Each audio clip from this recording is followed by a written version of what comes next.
नमस्कार। आज हम विलयनों के प्रकार टाइप ऑफ सॉल्यूशन को डिस्कस करेंगे। जैसा कि आपको पूर्व में बताया गया है कि विलयन 3 प्रकार के होते हैं: गैसीय विलयन, द्रव विलयन और ठोस विलयन।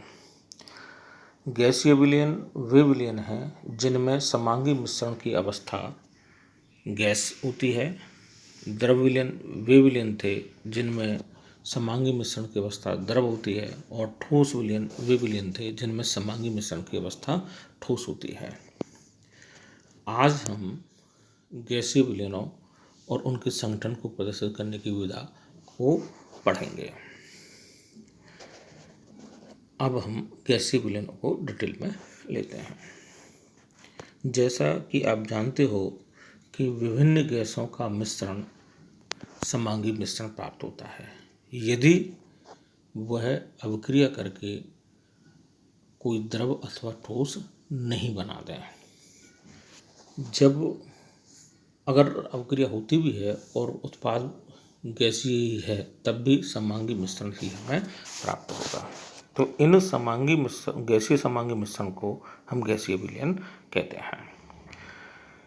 गैसीय विलयन के संगठन को प्रदर्शित करने के लिए पूर्व में जो कंपोजिशन ऑफ सॉल्यूशन बताए गए थे उनका उपयोग नहीं करते हैं।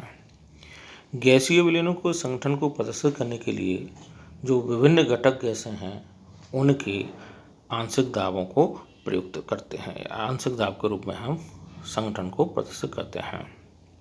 अब आंशिक दाब क्या होता है पहले उसे समझ लेते हैं हम। जिस पात्र में जिस ताप पर कोई गैसीय मिश्रण उपस्थित है, उसी पात्र में उसी ताप पर एक घटक गैस को रखें हम, तो घटक गैस को रखने पर जो दाब उत्पन्न होता है वह उस घटक गैस का आंशिक दाब कहलाता है। इसी प्रकार से हम दूसरे घटक गैसों के आंशिक दाब का निर्धारित कर सकते हैं। जब विभिन्न घटकों के आंशिक दाब ज्ञात हो जाते हैं तो जैसे आप जानते हो डाल्टन के नियम के अनुसार किसी गैस का या गैसीय मिश्रण का कुल दाब विभिन्न घटक गैसों के आंशिक दाबों के योग के बराबर होता है। ये आप पढ़ कर के आ रहे हो डाल्टन के नियम के अनुसार। तो मान लें हम किसी पात्र में 3 घटक गैस A, B, C उपस्थित हैं और उस पात्र का आयतन V है, ताप कैपिटल T केल्विन हम मान लेते हैं, और इसमें हम मान लें कि घटक A, B, C के क्रमशः Na, Nb, Nc मोल उपस्थित हैं और उनके आंशिक दाब Pa, Pb, Pc हैं। तो डाल्टन के नियम के अनुसार इस पात्र का कुल दाब इन घटकों के आंशिक दाबों के योग अर्थात P बराबर Pa plus Pb plus Pc के बराबर होगा। जब कुल दाब हमें मालूम हो गया या कुल दाब मालूम है तो हम ये कह सकते हैं कि उस दाब का मान विभिन्न घटक गैसों के आंशिक दाबों के योग के बराबर होगा। आदर्श गैस समीकरण Pv बराबर nRT के अनुसार यदि इन घटकों पर हम इस समीकरण को प्रयुक्त करें तो देखिए समीकरण नंबर 2 PaV = NART घटक A के लिए, PVV NVRT घटक B के लिए, PCV = NCRT घटक C के लिए समीकरण हमें प्राप्त होंगे। इन समीकरणों को यदि हम जोड़ें तो लेफ्ट साइड में देखिए V को अगर हम कॉमन ले लें तो Pa plus Pb plus Pc into V = और राइट साइड में यदि हम RT को कॉमन ले लें तो Na plus Nb plus Nc into RT के बराबर प्राप्त होगा।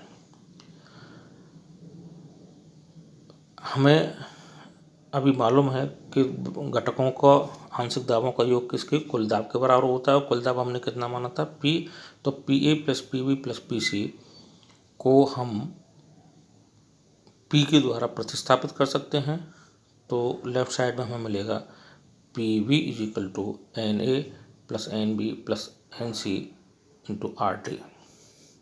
मान लिया ये समीकरण नंबर 5 है। यदि हम इस समीकरण 5 को से समीकरण 2 को विभाजित करें तो देखिए v से v कैंसिल हो जाएगा लेफ्ट साइड में, और आर डी से आर डी कैंसिल हो जाएगा। क्या बचेगा? P A upon P is equal to N A upon N A plus N B plus N C.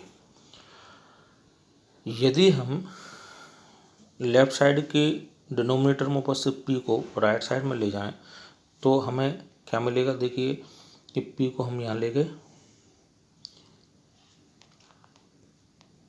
p को हम यहाँ ले गए तो देखिए क्या मिला हमें? P A is equal to N A upon N A plus N B plus N C, और ये N A upon N A plus N B plus N C आप जानते हो किसके बराबर है? घटक ए के मूल भिन्न के बराबर है। मान लें घटक ए का मूल भिन्न एक्स ए है, तो इसके स्थान पर एक्सओ को अगर हम प्रतिस्थापित करें तो देखिए क्या मिलेगा कि P A partial pressure of A is equal to X A into P, यानी घटक ए का आंशिक दाब घटक ए की मूल भिन्न और कुल दाब के गुणनफल के बराबर है। इसी प्रकार से यदि हम समीकरण 3 और 4 में समीकरण 5 को भाग दें तो हमें क्या मिलेगा? P B is equal to X B into P, yes P C is equal to X C into P. X B और एक्स सी क्रम से घटक बी और सी के मूल भिन्न हैं, तो हम कह सकते हैं अब कि किसी भी घटक गैस का आंशिक दाब उस घटक के मूल भिन्न और पात्र के कुल दाब के गुणनफल के बराबर होता है। Thus, partial pressure of gas component is equal to the product of total pressure and mole fraction of that component। यदि हमें पात्र का कुल दाब मालूम है, घटक की मूल भिन्न मालूम है, तो हम उस घटक का आंशिक दाब इन सूत्रों के द्वारा निर्धारित कर सकते हैं, जिसका आगे हम उपयोग करेंगे। और अब यहाँ से जो द्रव्य विलयन है उन्हें हम नेक्स्ट व्याख्यान में लेंगे। Thank you.